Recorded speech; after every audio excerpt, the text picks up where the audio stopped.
here live at Rick's Comic City, Nashville, Tennessee, and we're here with the man himself, Rick. Hey, how's it going? Awesome. So, Rick, tell us how you got into your comic book adventure as a child. Oh, I started late. I started in my teenage years. I was in our old neighborhood, nobody ever collected comics. And when I was about in middle school, we moved to a neighborhood, and every kid in the neighborhood collected comics because there was an easy-to-reach 7-Eleven on your bike. So when I got there, I started reading all of theirs, and then, of course, I started buying my own. So where'd you grow up? In Donaldson, Donaldson Hermitage area. All right, so in the Nashville vicinity, and Nashville has exploded since you were a kid, so it's a whole different world now. Yes, I didn't know comics were monthly when I was a kid. I mean, you just went and bought a whole bunch at the flea market or wherever, and the first time I had to wait for a comic was hurtful. So what were some of the titles that attracted you to comics when you were younger? Spider-Man and the Avengers. All right. So what helped you to nourish this love for it to the point where you are now? What was the point saying this is gone beyond a passive hobby? I'd always collected a lot, and I was a shipping and receiving manager at Media Play. And a lot of people heard that I collected comics. This was after the fall of the 90s. And a lot of people had collections, and they'd be like, hey, do you want these, or will you buy these? And I wound up buying a lot. And at one time, we had a 3-bedroom apartment, and one bedroom was like 100 long boxes. And then I started selling my dupes at shows. Mark taught me into that, and then Mark Ballard. Mark Ballard. Yeah, he's a local comic collector, and he's a con promoter. We love going to his cons. Yep. So we just started taking some extra stuff to shows, and then I'd have a really good weekend selling off my extras and just go buy more. And it kind of started this. So give us an idea of how you started when did you start your first comic book store, and what was that like? Oh, it's been 20 years. My oldest daughter was barely 1 year old. We had just bought a house, and my first store was behind a futon store. It was 250 square feet. It was like $150 a month to rent. Do you remember the first issue you sold? No, I don't. I wish I did. I wish I'd kept better notes back then. But there was times when I was you just figure if I get through this month, if I get through this week. Yeah. And then you wind up, you look up and like a year's gone by, 2 years, 5 years. Yeah, right. And where was that first store located? It was actually right down the street from this one. We've always been on Old Lebanon Okay, Road. because I remember that was that big Superman symbol on the side, right? Yes. We were actually in the back of that building, and then the futon store, after our first year, they closed up. Okay. And we got an opportunity to take over the front, only we went from $175 that I could pay out of my pocket if it didn't work to like $475. And that was a huge step. And when we left that building, we were renting 3 suites out of it. And it knocked holes in walls, and you had to do all this crazy things. I went to it before. We was over there. I guess this was that like 2003, 2004? It was early. I still have a few guys that have been with me ever since. Yeah, I remember buying stuff there. Shout out to Mr. Boza, one of the first people that ever came in. That's cool. Yeah, that's great. We were setting up the store, and he's like banging on the glass. And we're central to that, everything in Nashville. I think you could get anywhere for about 20 minutes here. Yeah, exactly. And it had some more intimate feel, and people know, it's a more intimate feel here, and people know. They know the product. Great thing about here is that everybody has a intimate knowledge of the product. Yeah. You know. When I was a kid, I was a marvel. But one Christmas, my grandmother was like, hey, my grandson likes Batman. Yeah. I did not. And the guy behind the counter went out into the store and picked up Batman Year One by Frank Miller. Oh, that's a good one. And the first 2 issues and Legends, like 1 and 2, were out on the week at the same time. That's a bad one. And he brought me those. Yeah. And Legends is where they rebooted the DC universe. Yeah, I remember.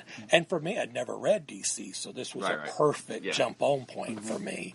I didn't know about crises or anything. Yeah. So it started my love of DC at that point. Yeah. And I was just devouring everything after that. And it started my love of DC. You know, my mom always did the flea market, the Nashville flea market. Yeah. And that's where I bought the majority of my books from Collector's World out there. He used to have a huge, nice setup out there that was like 2 or 3 booths long that you could go shop. And you love Collector's World, didn't you? Yeah, I did. And this is what I like. And this is exactly like it, is that all the issues, bagged and boarded. And that's a big thing. I mean, I know it's a big thing to me now. Here's what I want to know is that how much has the CGC changed the market when people are coming here looking for stuff versus like just a regular back issue that's bagged and boarded? Yeah. Do you find more and more people are coming in here looking for CGC? We're new to it on CGC. I was very resistant because I feel like a 9.8 is a 9.8. Right. And you know, there are books that raw 9.8 is $100 and CGC it's $1,000. Yeah. And it's crazy that there's such a difference, but those fine points of grade make a huge difference, and we're learning. It's like a speculative item, you know what I mean? It's kind of like most people are in it. They know the story. This is all about money with them. Yeah, we just started probably in February. Yeah. I bought a really nice Golden Age collection, and I was like, well, these books are in really bad shape. I don't want them to get any worse. Oh, yeah. So I sent them off to get them encapsulated. Yeah. Just knowing that they were going to come back rough grades, but I didn't feel like I could send them out into the world without. Right. Yeah. Mm-hmm. Did you get them back? Yeah, we got them back. It was a cap, like Captain America 13, and it came back like a 4. I was expecting like a 2.53, so I was very excited. Is it from the 1940s Captain America? Yes. Oh, wow, the time loop stuff. That's why I couldn't let it go out into the world unless... No, yeah, I totally understand that. So what is the most expensive one you've sold here? We've had an AF-15, and we've had some stuff like that over the years. That's amazing. Yeah. And pardon the pun.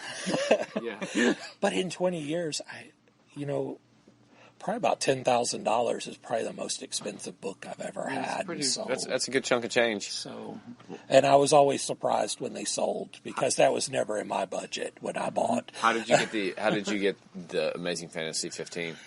Somebody brought it into us and sold it. Really? Wow. And at the time, we paid through the nose. If I knew now what I knew, yeah. Vice versa, I probably would have slabbed it and held it. But right. Yeah, I mean, you didn't. Those are pretty rare. I mean, I think the CGC one is like, I think it's like 400,000 now. Yeah, and there's a lot of them that where you hindsights. Yeah, totally, for sure. So most people when they come in here, what do they want to know? I mean, what are some of the most common questions you get? Where the new books are. Well, that's pretty easy. Yeah, that's pretty easy. Where do you keep all the good stuff cheap? Yeah, I mean, exactly. I mean, unless they have a guide dog, then they can probably find that pretty easily. My people are pretty good about pointing them in the right direction. Yeah. Usually once we get a little bit of information from them about what they like, we can point them in the right direction. Awesome.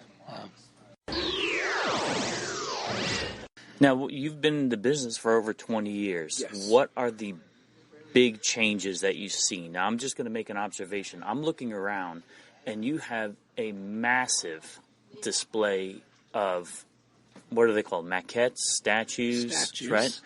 That's got to be one of the big buzzes right now, right? Yeah. When I started, trade paperbacks were kind of, a bad word. Like, people want first prints. They don't like second prints. They didn't want trades because it's collected. It was a bad word. And we kind of grew the trade thing here in Nashville. we kind of made it. It looks like a library here with regards to how many, and you even have them neatly organized into different sections and as we well. sell a lot of trades each week now, but it took a lot of nurturing and a lot of growing because, like I said, people were really resistant when we started, and we started with like a 4-foot section of them. And then they'd be like, I really want to read Walking Dead, but I can't pay $100 for the first, and it's $10, and you can read the first 6. For sure. Yes. So do you think that that's around the era when it really started kicking off in high gear, the trade paperbacks? Yeah, some of those early ones, like the Ultimate Spider-Mans and Walking Deads, were huge for us in the early days. I wish I'd kept track of how many of those I sold. So how much do the movies influence the sales here versus did you see a spike in business with Avengers? Some of the Marvel? some of the more recent movies do really well for helping us. Early on, a lot of times it just reminded people they had stuff to sell. Yeah, I can see that. And we appreciate that too, because bring it. Right. So, I mean, are people now coming in here looking for Eternals stuff? I haven't had many requests for Eternals yet, but I have seen the spec on it. Yeah, it's coming. I mean, or Micronauts. I'm hoping. I mean, it looks fun. So the biggest changes that you've seen in the past 20 years, one of them is going to be trade paperbacks. Trade paperbacks. The statues have been around for as long as I can remember, but we've grown. The section here has grown a lot over the years. I mean, we get a couple new every week, and sometimes the creep gets really big. Sometimes we have huge empty spots up there. It just depends. You've got that Black Canary one in your shower, don't you? Well, yeah.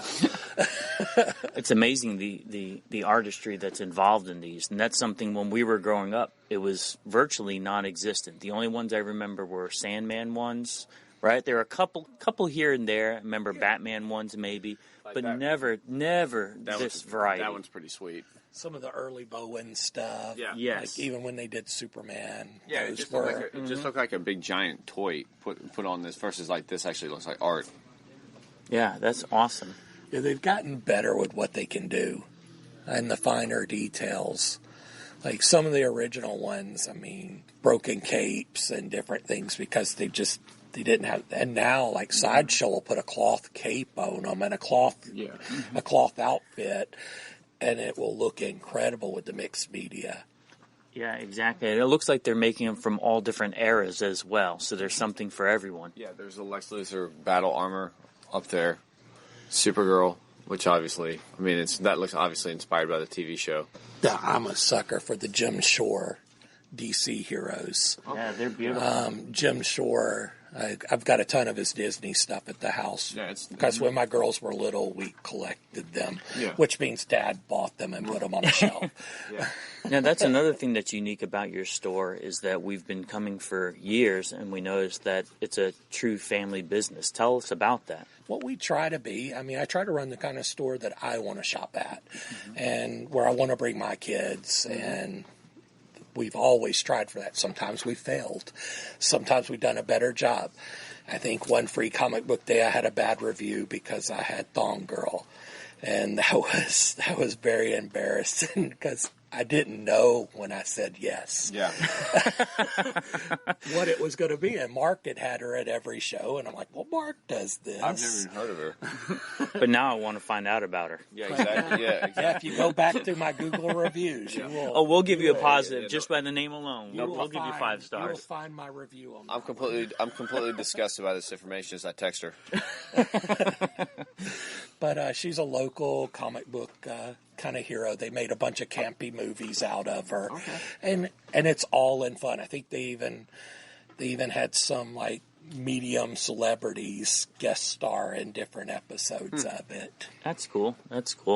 So, what are some of the things that you most enjoy about running a comic store, especially with the relationship with different fans that you've developed over the years? I think some of the fun is like I got to go to a round table of 12 retailers at a Marvel. Marvel flew me to New York to talk to them about what we think can make the industry better.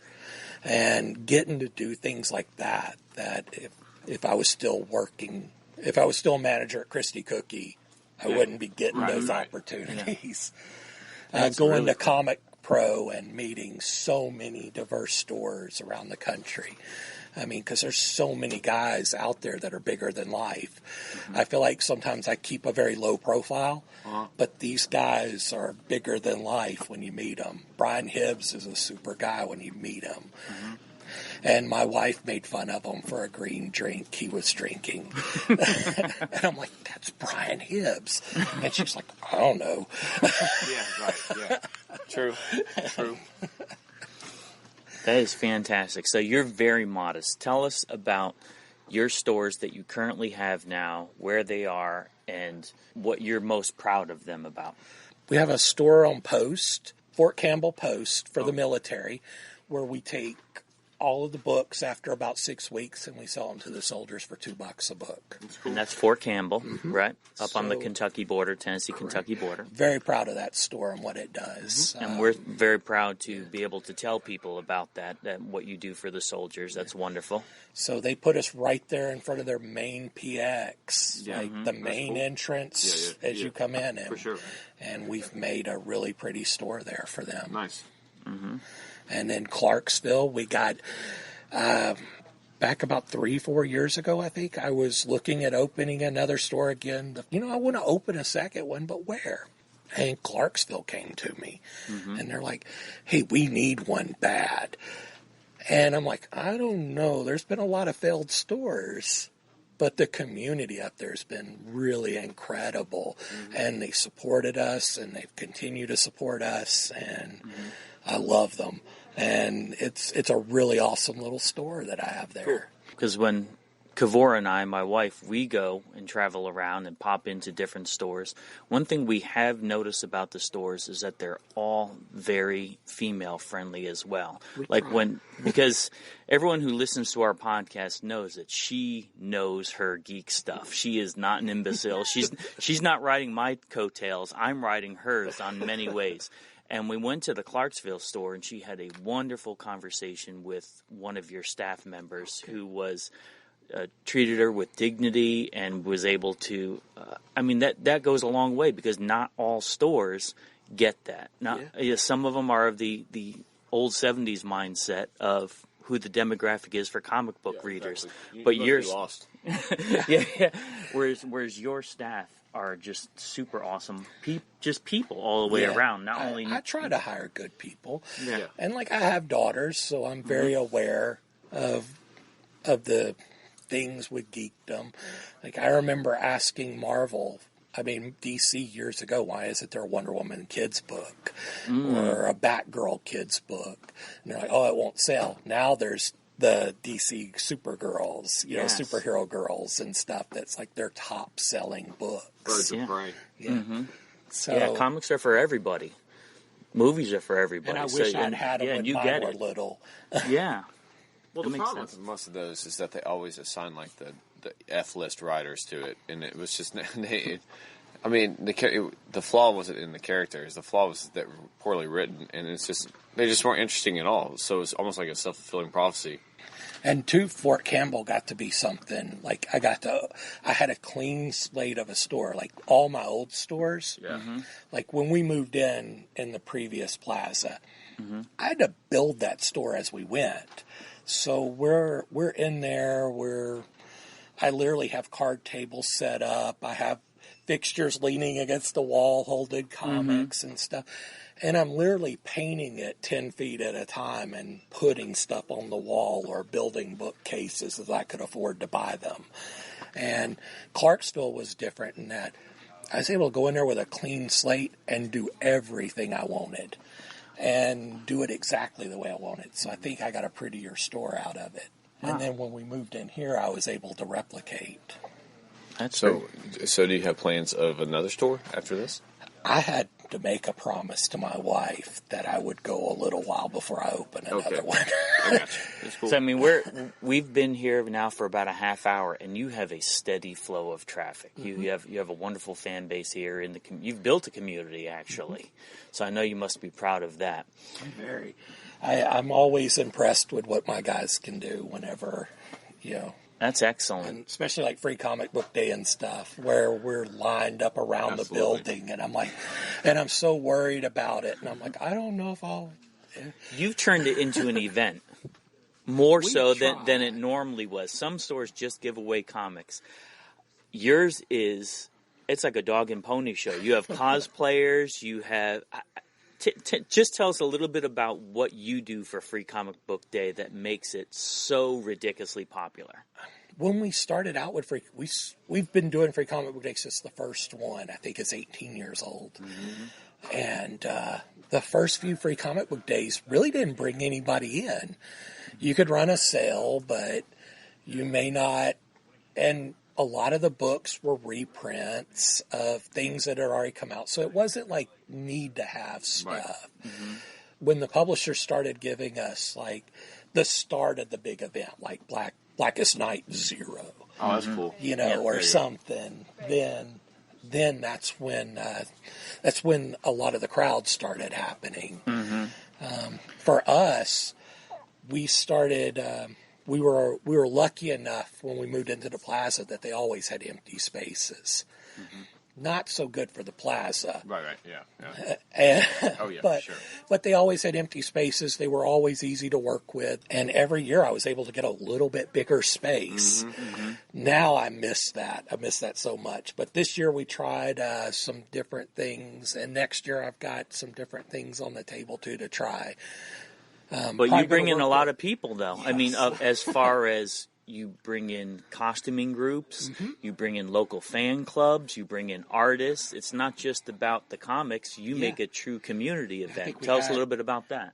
Well, I mean, we started out just bringing in local artists and stuff, and then it just kind of grew from there. And Mark Ballard helps us with that every year. Yeah, he does a great job. He brings us a lot of people that we didn't have access to. Yeah. And it's been consistently awesome. So, I mean, we're a classic comic book and sci-fi podcast, and we love the variety that you have in your stores. You go back, as you mentioned, your comics back issues. Sometimes the wall issues go back to the 1940s. Correct. And so we're appreciative of the variety that you do have here. You have a little bit of everything. Any closing comments about how to best continue to enjoy this hobby that we all love? I don't know. I've always told people, like, as long as you're enjoying, like, reading, mm-hmm. or even if you're speculating, as long as you're enjoying what you're doing, this is a great hobby. Mm-hmm. I mean, different people enjoy it different ways. Like true. Some people get more joy out of flipping books. Some people get joy out of reading them. As long as you're enjoying this hobby, will always be good to you. If you're not having fun, It's probably not your hobby. Oh, yeah, absolutely. Like once you can't read the Hulks anymore and you're in it to read. Yeah, or they just change it, or they change. I mean, I think for me, it's an escape. You just read them and you like it, and you just like a storyline, or you like where it's going, and it just feeds on itself. Yep. Okay, here's the real question though. It's like, what's the number one complaint that you've gotten over the years about people collecting? About them collecting? Yeah, or... I don't know. Like, the constant restarts with Marvel is at the top. And DC, yes, I agree with that. DC's a little bit better in that they'll at least give you a 5-year run. They tend to have a longer plan. And, of course, after 5 years, it's up in there. It's really about sales at that point, whether you get 60 issues or 52. Has anyone ever complained about the resurrections where you thought, like, some things were sacred, and then all of a sudden it's like, Bucky's alive? That can happen, too. And then all of a sudden, Uncle Ben, they find him, he's going to be found in a Chinese restaurant just having tea. I find it depends on the story with those. Like, when Winter Soldier came back, it was such a good story. I think people loved it. Yeah. And there's been times where they've come back very poorly, and it's like, Superboy punched a wall. And, for sure. Yeah, for sure. Absolutely on that one. But that doesn't, no. Exactly. Like, I mean, and that was something that you thought had been settled 20 years before then, and all of a sudden they bring it back. But Winter Soldier being in cryo for Hey, look for who's years here. and years. It's Big Daddy Cool. John Pike is actually shopping here too. That's awesome. But when they do it right and it makes sense and it fits in the timeline and they don't have to change everything, I feel like it's okay. And most people really enjoy it. I mean, so has anyone complained about the fact that something, for instance, like Doomsday Clock, like you think it's comes out, like you think it's going to be every month and all of a sudden it gets extended 3-4 months?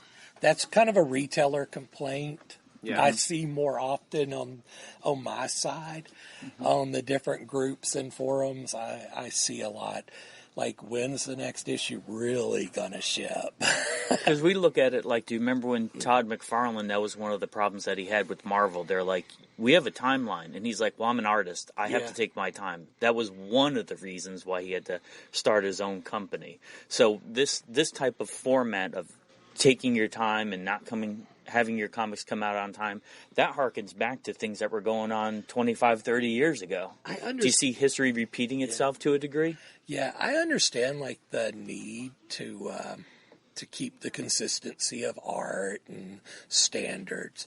I feel like sometimes, like, if you know an artist is late, you give them a bigger lead time. Maybe you don't start the 12-issue series until they've done 6. You know, we don't start it when he's only got 2 issues done. Mm-hmm.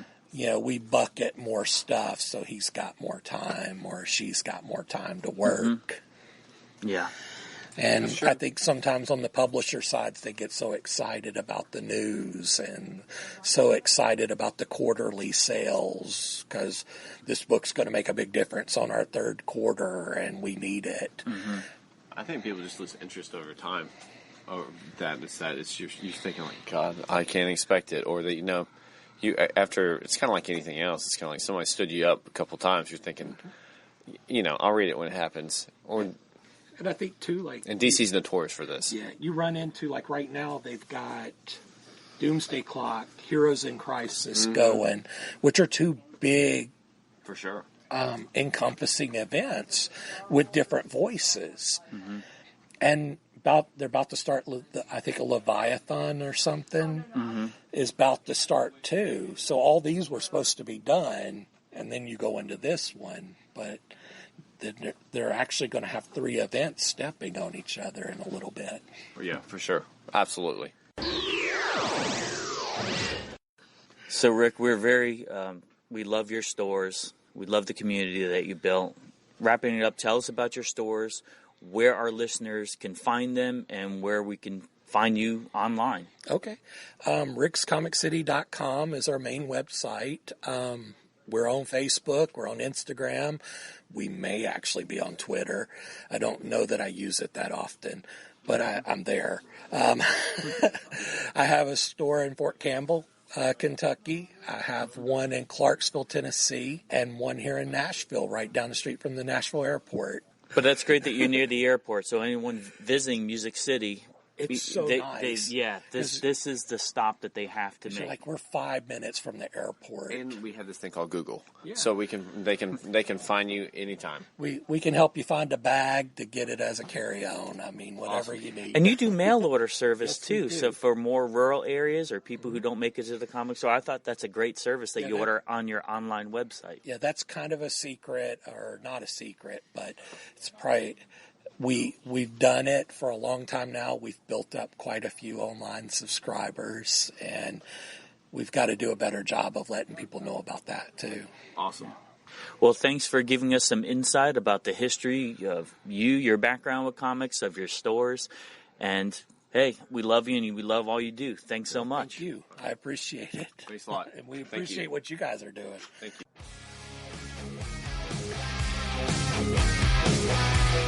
Thanks for listening. Make sure you hit that subscribe button and join our Facebook group. Live long and may the force be with you. Nanu Nanu.